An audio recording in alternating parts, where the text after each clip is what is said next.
is something that's been bothering me for a while now. I've never really cared to approach the subject, except for every time that I might see a grave marking for a cyclist. That this is all about reforming uh, cycling laws, right? That when I was a kid and I would ride my bike into town, I had two options: either a dirt road, which had this crazy dog that always chased me and would try to bite me, or I just ride, which was half the distance because I had to go a half mile, 2 miles, and then another mile into town. So yeah, it was actually 4 miles. It was a mile, 2 miles, and then a mile back, rather than just a straight line. Well, for me, riding on the highway as an 11-year-old kid, people might see that as dangerous. Well, I would always ride towards oncoming traffic. And I have a very good reason for this. And for a long time, anytime I rode my bike, I would ride towards oncoming traffic if I could. If the bike lanes were like that, I would always do that. And there's a very good reason for that. And that reason is because what causes a lot of accidents towards cyclists, a lot of the ones that are hit, right? So say it's kind of ironic how a driver will just hit the one tree in the middle of nowhere, right? How many times does that happen? How many times do people not crash, but the ones that do end up hitting that tree? So the cyclist is basically like that tree, and these people are ending up killed because either people are purposely veering off the road to hit them, or you are purposely or accidentally, falling asleep at that just opportune moment where unfortunate things happen. So the whole point is that if somebody's coming at you, they have the same margin of deviation from the center of the road to hit a cyclist, except now you're watching that car. Every single car is coming, and you're not having to distract yourself with cars from behind. And some highways have those ribs in the middle of the roads too, by the way, so that's even better. So now you've been audible unless you're listening to music. But the whole thing is that you still have cars that are going to have to drive off the center of the road to hit a cyclist. And if you can see that coming, you have a greater chance of an instinctual reaction to go left or right, who knows. But most of the time you're going to veer off, left. You're going to try to hop a curb or dive into a ditch, essentially. And if you dive into a ditch, you got a good opportunity that car, if it's traveling fast enough, is going to understeer if they are trying to purposely hit you. If a car is coming the same direction that you're going, they now have to cross an entire lane to get to you.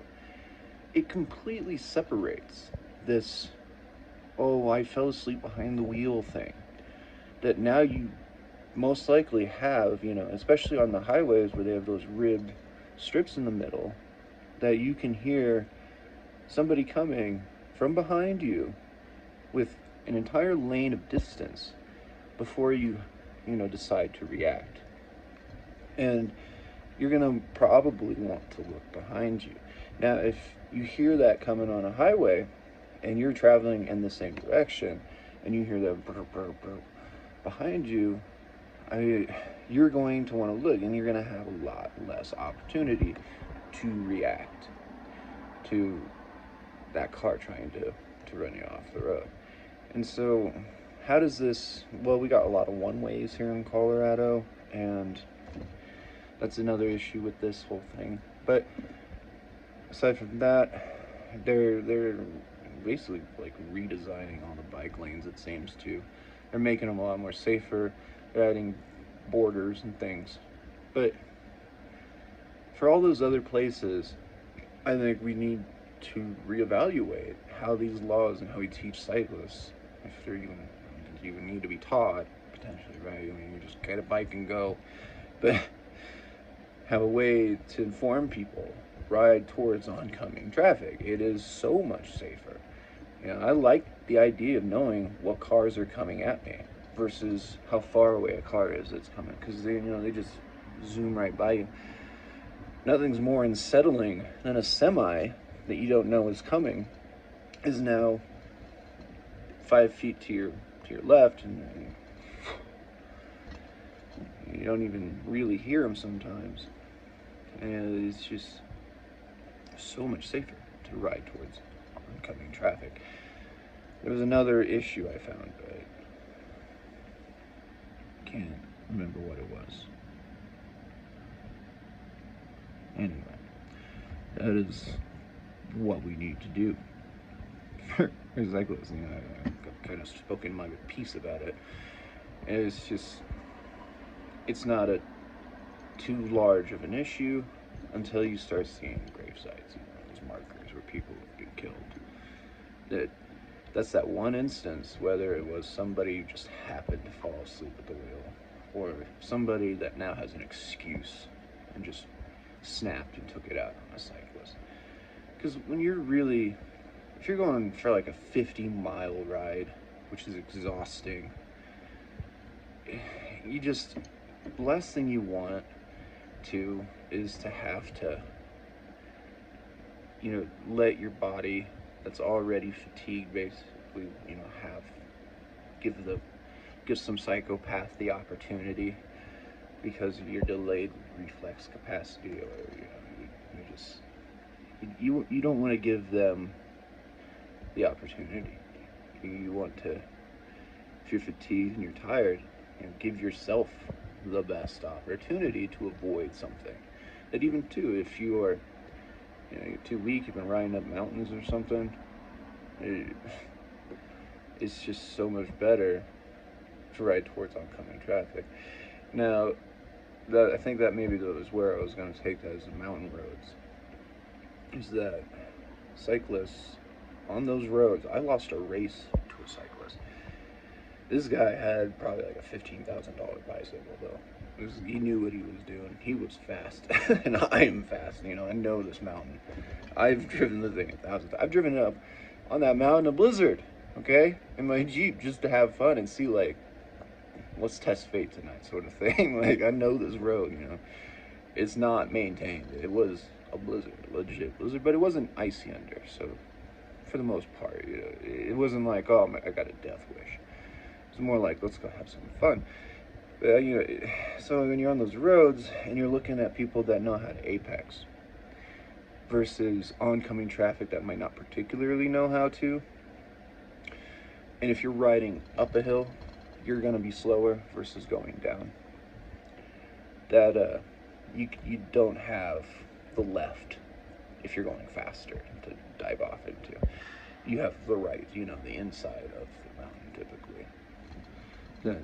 That is where that's safer. So that's the only thing that I can really conclude aside from everywhere else, that you're going to be going quicker down the mountain. It's best to be going quicker with the quicker traffic, because then you reduce the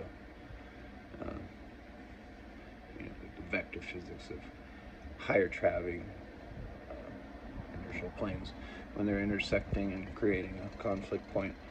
That even if you consider that a car, if you're riding at a car and there's a cliff on that side, and they even take the inside, that if they understeer, it creates a longer margin of a block of what you could probably ever avoid. While then traveling with that car is much more easy to reduce an issue. That's the only point that I can really see where riding towards oncoming traffic is not, you wouldn't do that. But also too, as a bike, you're going to be traveling much quicker with traffic too, potentially. Anyway, that's it.